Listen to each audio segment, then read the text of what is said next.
Hey guys, this is Issues with Toddy One Skip. I am Toddy One Skip. Welcome back to my channel. Thank you so much for allowing me to be part of your day.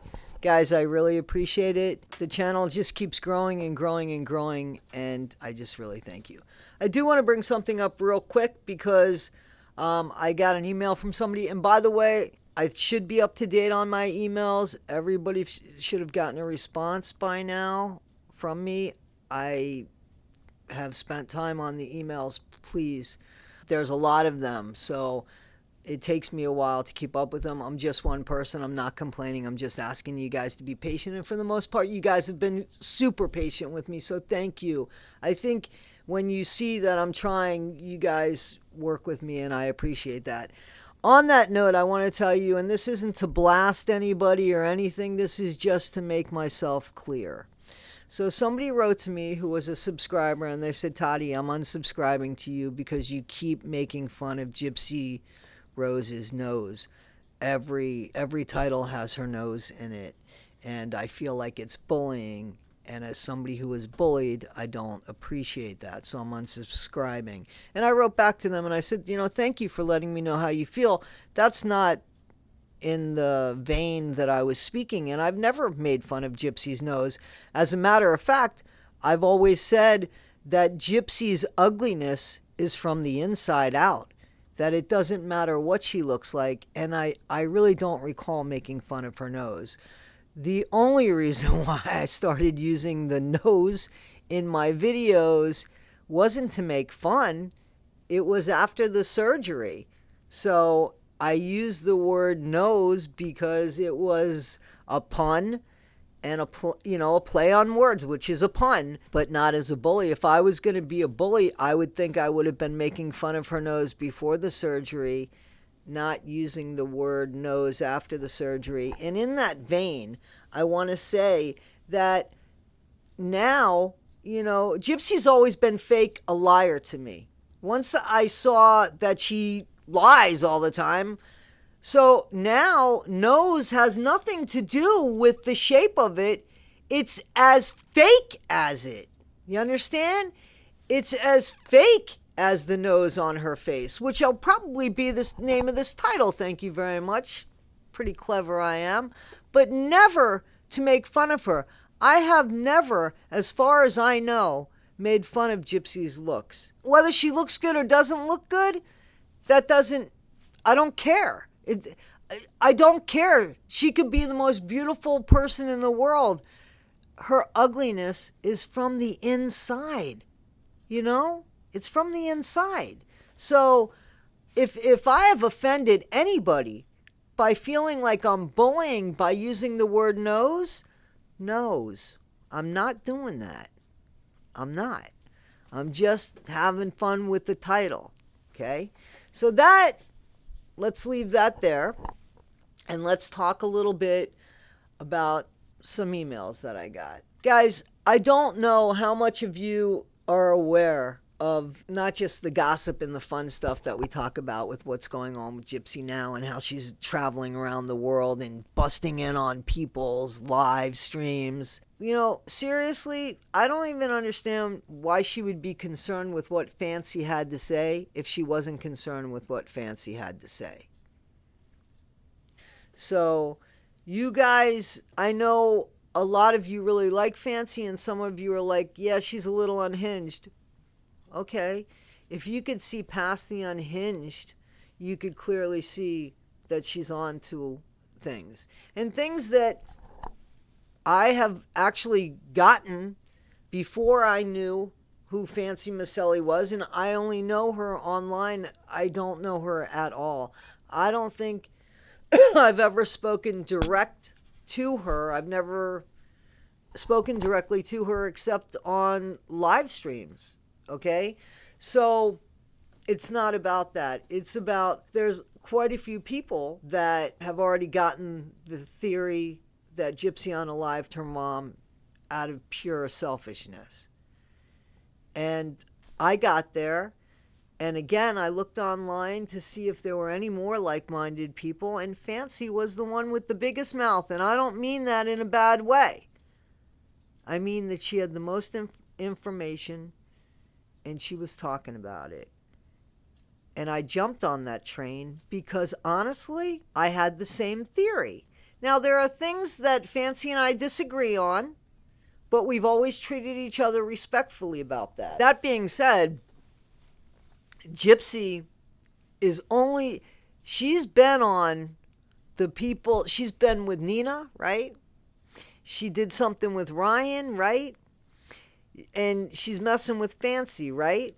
So these people honestly have the biggest mouths. So, and again, I don't mean that in a bad way. So if Gypsy's out in the clear and everything's good with her, why is she paying attention to these other people's channels?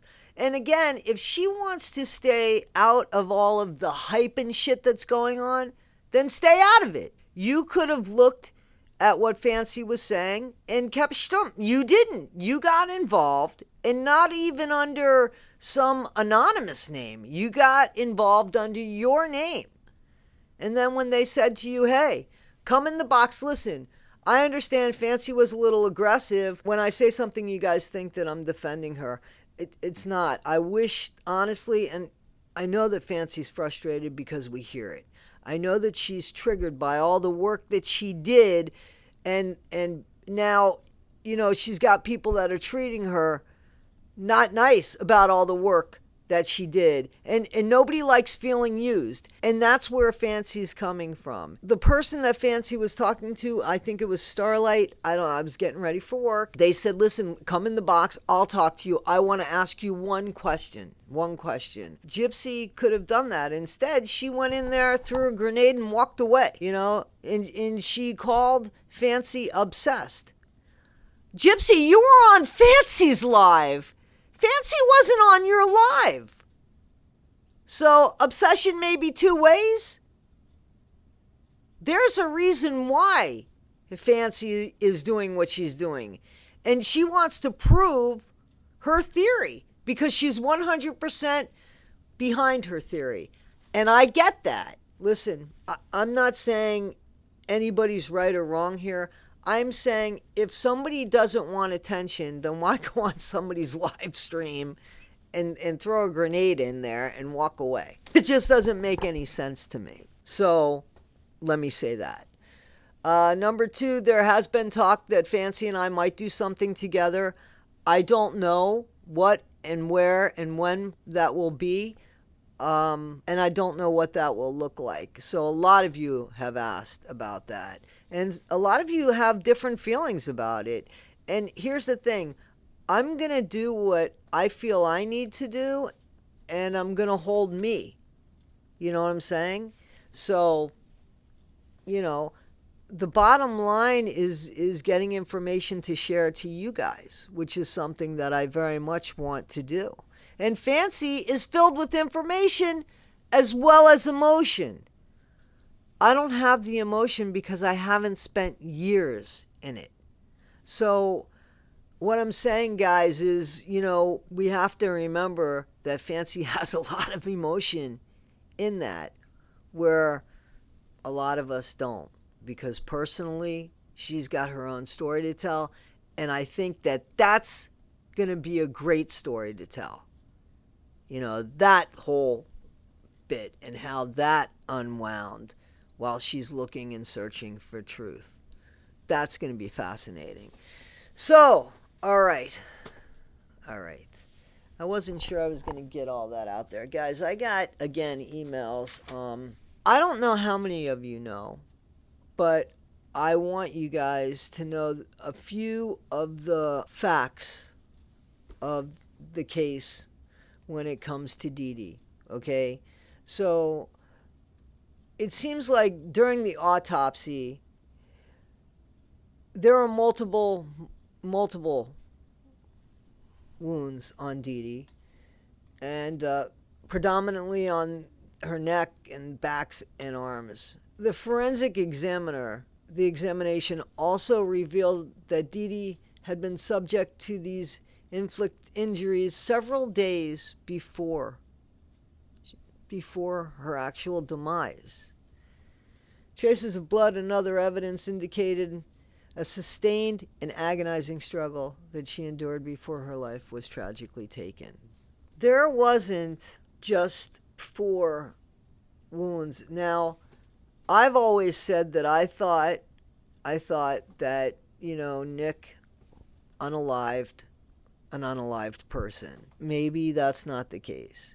Maybe Nick finally did away with a person that was unaliving, because unfortunately, according to this, maybe she was passing away over a longer period of time than what we initially thought, because something happened prior to it. That would change the whole situation, wouldn't it? Just stop. Let's stop. Let's think about that. Let's say that that's true. Let's say that we can prove that that's true. That if you guys ask for the autopsy and you see that, knowing that Gypsy was living in that house and that her mom struggled like that with Gypsy knowing about it, how would you feel about Gypsy now? All of you guys that have found excuses, how would you feel about Gypsy now? Knowing that it wasn't 10, 15, 20 minutes of horror, but it was days of it. How would you guys feel about that now? Would it change anything? Because now you would see that there was a person who was in horrible pain and their kid was in another room. Guys, Nick has he has filed his appeal. This is his last time that he can ask. And I certainly hope that he gets it, because I think that he's going to have a lot to say. Either which way, he's going to have a lot to say. And there's just so much here. There's just so much here. There's the proof that the cancer community is outraged because Gypsy claiming she had cancer only to find out she never had cancer. Does that change anybody's mind? If that's not true, Gypsy has said several times it's from chemotherapy. Well, they said that I had cancer.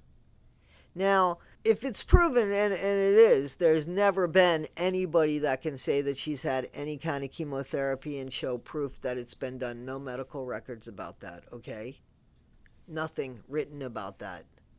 Something just pulled out of the sky.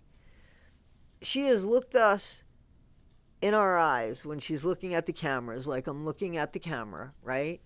And she has said that she had chemotherapy. Now, she hasn't. So why does everybody continue to believe every other part of her story? I just don't understand the math. If she's lying about that, and she's lying about how she got caught at Dan's house, the guy from the Comic-Con thing. First it was that she ran away and her mom found her cell phone because she left her cell phone behind. It must have fallen out of her backpack. Then it was because her mom found it on her mom's cell phone. And then it was because somebody called her mom and said, Gypsy's here. So there's 3 different ways, and Gypsy says it out of her own mouth. 3 different ways. So another untruth. She says that she couldn't, her book, My Time to Stand, but yet in the interrogation room, she's talking to the police officer, the investigator, who's ever there at the side of the door. It's not the person that actually does the investigation. So the police officer, she talks to him about, dancing in Disney World or Disneyland, whatever, and then she tells us that she was stuck in a wheelchair and she never walked. Yet her muscles, the muscles on her legs, had she have never walked, she wouldn't have been able to walk.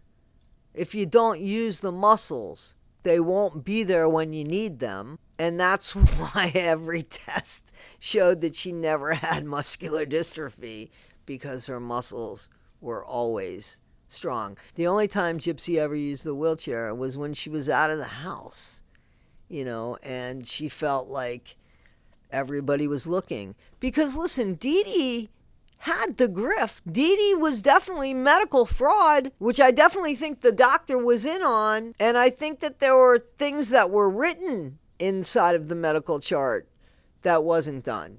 Procedures just for insurance money, just, for fraud. But there's so many inconsistencies, so many blatant lies when it comes to GYPSY. Show me her character that makes us want to believe that she's telling the truth. Was it that she got out of prison after 8.5 years, and after 4 months of committing herself after she got out, because they've been married, her and Ryan were married almost 2 years. So she got an address.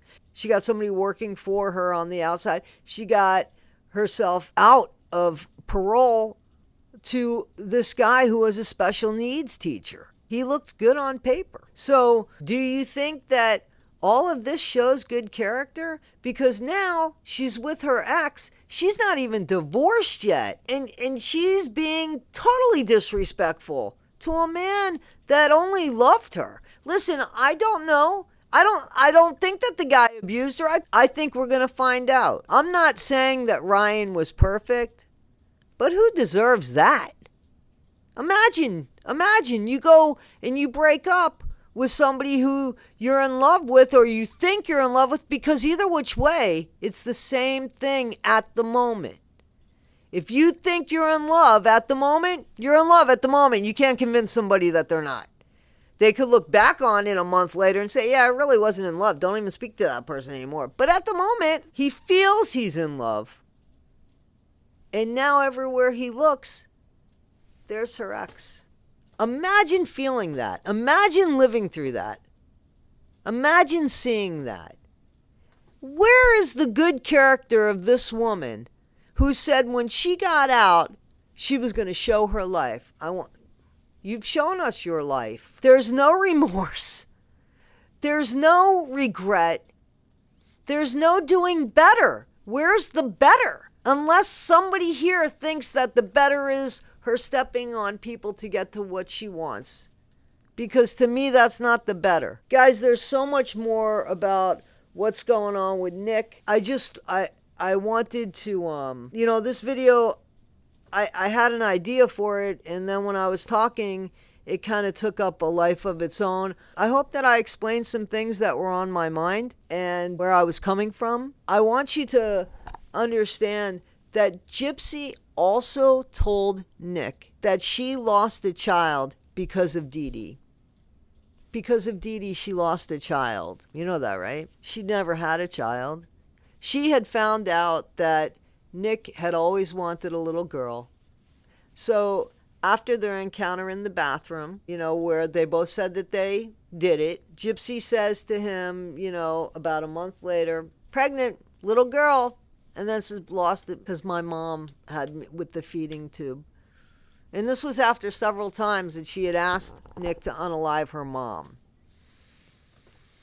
So he believed this, and he was grieving the loss of that kid that never existed. So GYPSY, again, show me the good character. Show me the truth. Show me why we are believing somebody that I'm still waiting to hear one truth. One truth. There was a picture of Nick and GYPSY together. I'm going to find it. And it was Dee Dee that took the picture. So if the act was really true, then where'd that picture come from? Why would Dee Dee take that picture? Nick said, Dee Dee was nice to me in the theater when I met her. GYPSY said something different. Whose story goes better with the picture of them together? And why would Dee Dee take it if GYPSY's story was true? All right, guys. So here, hopefully I gave you some food for thought. I went a little bit later than I usually do. I guess this is one of those rabbit holes. I kind of went somewhere and I ended up going. Anyway, guys, this is Issues with Toddy One Skip. I really appreciate you guys, and I hope that I do right by you. And when I don't do right by you, by all means, you could reach out and tell me. All right, guys, and thank you. Please like, subscribe, and share. Don't forget, be better today than you were yesterday, not half as good as you'll be tomorrow. Never be Gypsy Rose Blanchard. Always be yourself. Always be kind. Thanks, guys.